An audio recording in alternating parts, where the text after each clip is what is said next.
Sirens have been activated across Israel in the early hours of Friday morning. Israel's air defense systems intercepted several missiles over the southern and central region.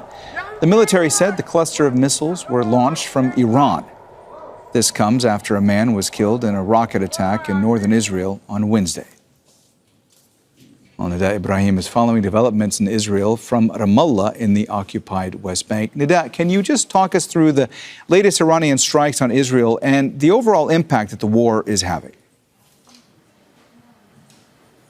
Well, while they were relatively lower in terms of intensity of these Iranian-fired missiles into Israel, Hezbollah has kept the pressure on the northern Israeli front, where we've seen on Thursday one person had been killed as a result, as well as raising so many questions about the validity of the Israeli army's strategy in southern Lebanon. Since the beginning of this battle, this round of fighting between Hezbollah and Israel, the Israeli defense minister has kept saying that they want to push for this security buffer zone. They want to call up more reservists. They want to control and occupy areas in southern Lebanon. Of course, that changes. Sometimes they say it's southern Litani River. Other times they say it's even further north, taking up as much as potentially 15% of Lebanese soil. This did not land well with everyone in Israel. Some military analysts have been saying that while Israel is facing a very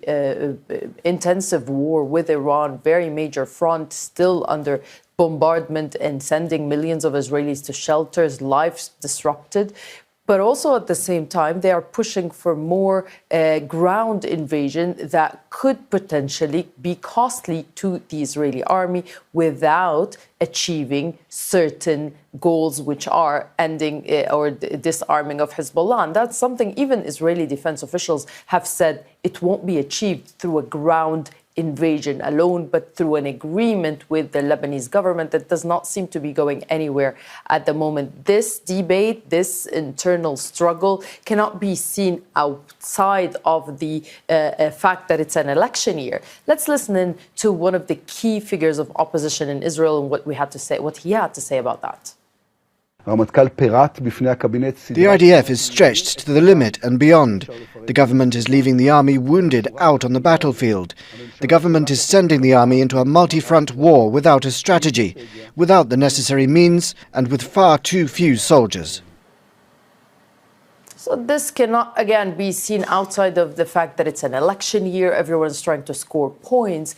But it's important to note that while there is a very high support for this war inside Israel, more than 80%, according to recent polls, support an